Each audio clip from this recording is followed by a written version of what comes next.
fomos amassados. No talvez o primeiro confronto de selecionados brasileiros, fomos batizados pelos sul-africanos por 6-0. Uma equipe de paulistas e 3 ingleses, mas que era chamado de combinado brasileiro, com Miller como atacante e técnico. Hoje tomar 6 da África do Sul cairia o mundo na cabeça de Tite. Mas naquela época o cenário veio com uma ideia, aliás 3 ideias. O combinado dos brasileiros nascidos no Brasil, os estrangeiros praticamente ingleses e a seleção da liga, reunindo os melhores independente de onde eles vieram. A ideia se manteve com o confronto à vista em 1908, um confronto que se perpetua até hoje, com os selecionados argentinos enfrentando o combinado carioca nas Laranjeiras. O futebol estava enraizado, mas a Argentina tinha mais ou menos 28 anos de vantagem em relação à implantação do sistema de futebol fundamentadas pela FI, muito tempo. Talvez isso se refletiu na derrota por 3-2 no dia 9 de julho de 1908. Porém a FIFA e nem a CBF não considera essa partida como a primeira, mas ao menos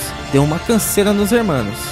O ano era 1910, o adversário era o londrino Corinthians e o adversário, um selecionado de cariocas do Botafogo, Fluminense e do América. O resultado? 5-2 para os ingleses nas Laranjeiras. Repara que até aqui o conceito de seleção já estava estabelecido. O problema era uma panelinha paulista e outra carioca, sendo que no 90º aniversário da independência, os argentinos golearam os selecionados brasileiros paulistas por 6-3 em São Paulo, com estreia de Friedreich e amistoso internacional. 4 dias depois, no Rio de Janeiro, 4-0 para os argentinos. Só passeio, que continuou na sequência, com o combinado de paulistas e cariocas contra argentinos 5-0, mesmo com o pedido de Júlio Roca, ex-presidente argentino, pedindo para tirar o pé. Ano de 1913 continuou sendo complicado, 2 derrotas e um empate contra um combinado chileno e mais uma derrota contra o Corinthians. Os brasileiros persistiram e, apesar das amassadas, o amor que estava sendo criado pelo futebol estava acontecendo. Algo tinha que ser feito. E foi feito,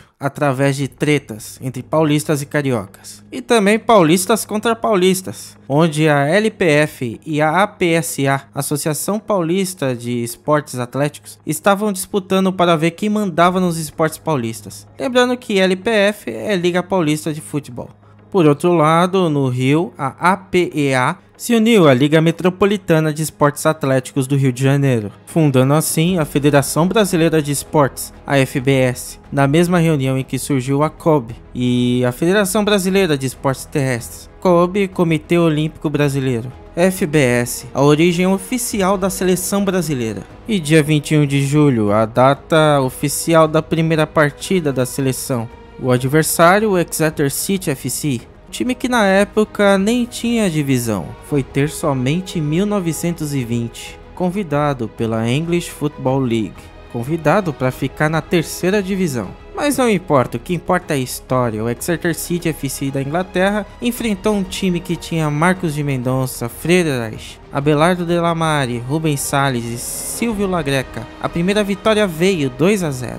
Partida complicada em que o Exeter estava exaltado na força desproporcional. Friedreich ficou com 2 dentes a menos no fim da partida, mas dizem que jogou demais essa partida. Júlio Roca criou um torneio de 2 times. Mas não era 2 times qualquer, era Brasil e Argentina. A data, 27 de setembro, no estádio do Ginásio Esgrima. Com uma excelente atuação de Rubens Salles, o Brasil venceu seu primeiro título, recepcionados com louvor no Rio de Janeiro. Vitória por 1-0 dentro da casa dos hermanos. Uma recepção calorosa e com louvor do Rio de Janeiro. Adiante, a Argentina resolveu criar o primeiro campeonato sul-americano de futebol, e para isso algo precisava ser resolvido. Era o torneio mais importante da época, não tinha Copa do Mundo. A Copa do Mundo só vinha em 1930. Então, em 1916, paulistas e cariocas brigavam para ver quem comanda o futebol do país. A FBS tinha sua sede no Rio de Janeiro e tinha a FBF, onde a sede era São Paulo. Conversaram, houve a fusão, no que resultou na CBD, Confederação Brasileira de Desportos. No Campeonato Sul-Americano, o Brasil empatou em 1-1 com Chile e Argentina, perdeu para o campeão Uruguai.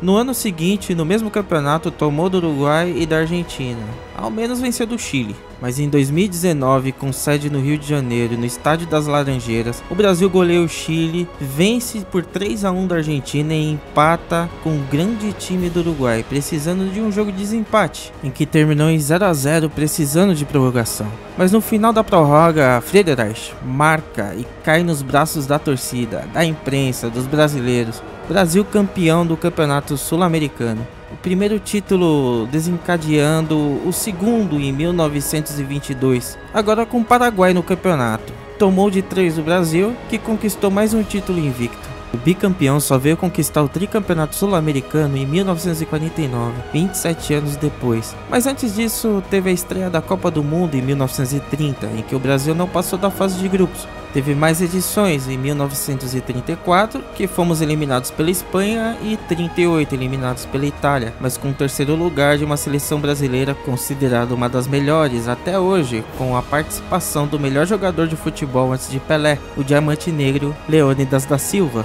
Pelé fazendo história pela seleção. Pelé, uma referência que separa o tempo do futebol, o antes de Pelé e depois de Pelé. Finais dos anos 50, década de 60 e início da década de 70, fez parte de uma campanha que fez o Brasil se tornar uma das melhores seleções do mundo, se não a melhor. Em 79, por ordem da FIFA, em querer que as federações dos países que tivessem um futebol tivesse única e exclusivamente uma entidade para o futebol, uma federação para tal, sem outros esportes, fez com que a CBD passasse os desportos para as outras entidades e passasse a ser CBF, um assunto de alegrias e tristezas, um assunto de outro momento.